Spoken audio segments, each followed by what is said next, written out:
Now, if we're talking about fragrances that have received tons of hype throughout the past decade or so, of course, we have Creed Aventus, we have Baccarat Rouge by Maison Francis Kurkdjian, Santal 33 by Le Labo, Leighton by Parfum de Marly. There are some fragrances on the market that personally I feel as though should have received a lot more hype. I'm going to be going over these 10 fragrances with you in just a bit, so make sure to stay tuned.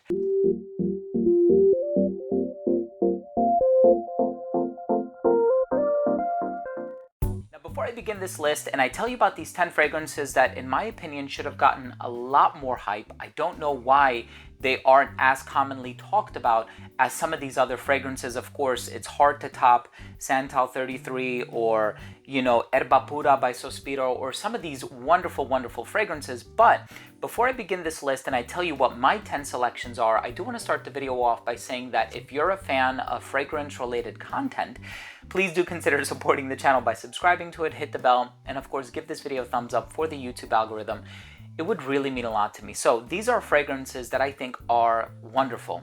When I reviewed these fragrances, I gave them all pretty decent reviews and I had a lot of really wonderful things to say about them. And these are fragrances where, you put them side by side with some of the other contenders within those respective brands and you start to wonder, like, why didn't this pick up steam? And it could be because of the time that they were released. It could be because maybe there was another really popular fragrance released concurrently and it kind of drowned out the previous one. So let's go over these 10 fragrances and I'll tell you what I think about them. So the first one is one of the Mugler colognes. This one is called Mugler Cologne Love You All. So here's the problem with this particular line. They released a ton of flankers at once. I think it was like 5 different variations and they were all different colors and one of them smelled like cannabis and one of them smelled like whatever. So this one is Love You All. And this one is composed by Jean-Christophe Hérault, who is the same guy that did Creed Aventus. Okay? I know it's said that Erwin Creed worked on Creed Aventus. It's actually Jean-Christophe Hérault. This is a fragrance composed by this same guy.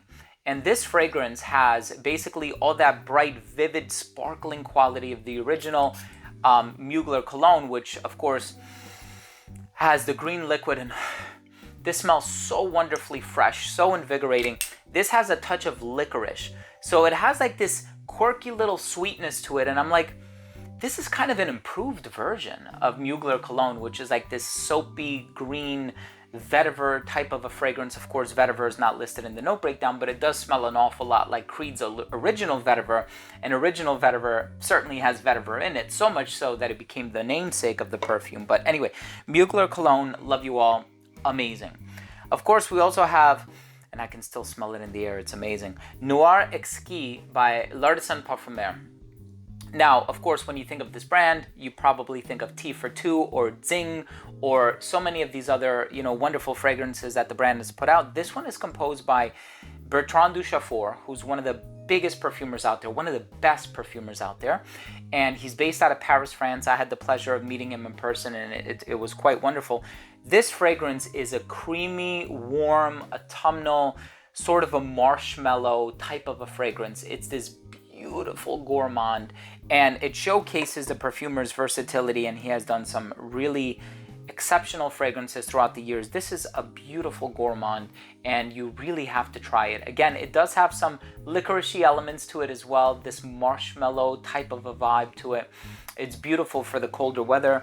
We also have one composed by, I think this one was Christophe Reynaud, Kenton Biche, and Natalie Graciaceto. And this one is Scandal by Jean-Paul Gaultier. This is a caramel-based fragrance. Now, look, the thing with Scandal, and it is a lot more popular than I'm making it out to be. It's not like people have completely forgotten about it. It's such a hidden gem. It's not, right? Like, it is in the mainstream consciousness. People do talk about Scandal, and I believe there's a flanker that I've reviewed as well. Anyway, the thing with Scandal, it's a caramel-based perfume that is being sort of drowned out by the myriad of Le Male flankers. And when you think of Jean-Paul Gaultier, of course, the brand new Le Male Elixir just came out.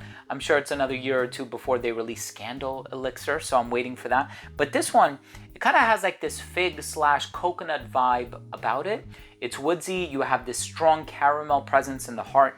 It's actually quite wonderful. Now this one I have spoken about quite a bit, but it feels like I'm the only one talking about it, by Hermetica. It's called Green Lion. So this is an amazingly fresh citrus-based fragrance that also has a lot of thyme and basil. So, and mint. I don't think there's thyme, excuse me. Mint and basil. So it's bright, it's fresh, it's aromatic. It has a lot of that invigorating citrus in here. And of course, I love wearing this one in the hotter weather. This is like a spring and summer staple for me, but there's never a bad time to smell fresh and clean. So Green Lion is one that I continue to wear. And this one, you know, it's interesting. When you look in this collection, it's drowned out by the likes of Naxos, right? We're talking about Xerjoff, of course, but this is called Decas. And this fragrance has tuberose, Brazilian mandarin, tobacco, iris, benzoin, apopanax, which is sweet myrrh, bourbon vanilla, tolu balsam. So you think about it's balsamic, it's resinous, it's vanillic, it has the iris, it has the tobacco. This is such a sexy and sophisticated fragrance. Not as heavy as Naxos and more of an emphasis on the clean florals and that orange in the opening. But this is an amazing fragrance that does get overlooked a lot because of the existence of Naxos. We also have Burberry Hero. So I really like Hero, and I'll tell you how I grew to like it so much. So the set that I purchased, I think from Macy's, came with a body wash. And I stopped wearing the fragrance for a while, but I continued wearing the body wash and the shampoo and whatever. And I just remember thinking like, man, this smells so good. I'd like to smell like this all day. And I'm like, well, why can't I? I have the eau de toilette. So I went back to wearing Burberry Hero, and just the pepper, the cedarwood, it just smells so classy, masculine, but it also smells like it's not trying too hard. And I think with a lot of fragrances out there, they smell like they're yearning for attention, like they're trying too hard. They're a little too gregarious, I think. And this one, it's a bit more understated, but you can smell it and it's like, wow, that smells like a confident man. Like somebody who's not vying for attention, somebody who's not shouting at the top of his lungs, so to speak. Burberry Hero is awesome. And the reason it's kind of overlooked is because everybody likes the flanker. It has that fur resin in it. It's a little bit darker. Look, we also have Cypress Shade by the House of Oud.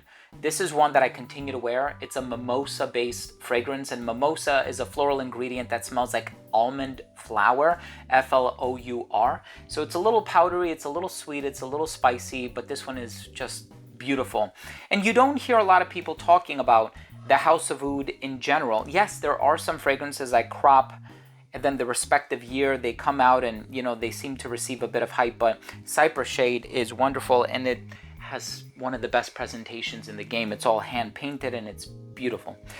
Oud Lemon Mint by Mancera. Of course, a lot of people know about Oud Lemon Mint, but a lot of people choose to wear Lemon Lime. And of course, there's also Instant Crush, and there's Red Tobacco, and there are, you know, tons of other Mancera fragrances. And because the house has such a grand catalog of releases, Oud Lemon Mint, I feel, is one that kind of falls on the back burner for a lot of people. And this one kind of reminds me just a little bit of L'Homme Ideal by Guerlain, which is one of my favorite fragrances. And of course, it does possess the namesake of the perfume in the note breakdown. You are going to get oud, you are going to get lemon. But this one is just wonderful. It's versatile. It's a tad sweet. It does have the vanilla in the dried down. It has the freshness. It has that bright quality of the mint. It's really quite good. This next one I've mentioned on my channel so many times before. It's a hidden gem from this brand by Parfums de Marly. It's called Darley. This fragrance is a cross between Original Santal by Creed and Reflection for Men by Amouage. It has that sweet cinnamon. It has the mint. It's spicy, it's vanillic, it's sexy. It is such a compliment getter, perfect for a date night. If you want to smell romantic, you want to smell different, you want to smell deep, warm, sensual, but you also want to have that bright, clean, fresh, professional, elegant, masculine charm to it. It's a beautiful fragrance. And the fragrance that I decided to put in the #1 spot, you know, it's interesting because I do occasionally watch reviews by other reviewers, and I feel like this one doesn't really get mentioned too much, and I'm guilty as charged. I don't mention this fragrance as much on my channel as I should be mentioning it. And this fragrance has So there's Tolu Balsam, there is Labdanum, there's Plum, there's Vanilla. Yes, there's a touch of Civet in here as well, so it's a little dark, little animalic, not overly so. But this is such a beautiful, warm, ambery, resinous, plum, vanilla fragrance. And it's funny because people talk about Paragon by Inicio Parfum. People talk about Plum and Cognac by Sense of Wood. People talk about Andy Warhol Face Edition by Bond No. 9. So there's all of these, even Plum Japonais. There's all of these other plum-based fragrances that people love. And if we're talking about something deep, resinous, warm, ambery, and we're in the fall now, so if you want something that is fantastic for the fall, you have to try, and this is from the Olfactories collection by Prada, Marienbad. This is such an amazing fragrance. I've had this bottle for several years now.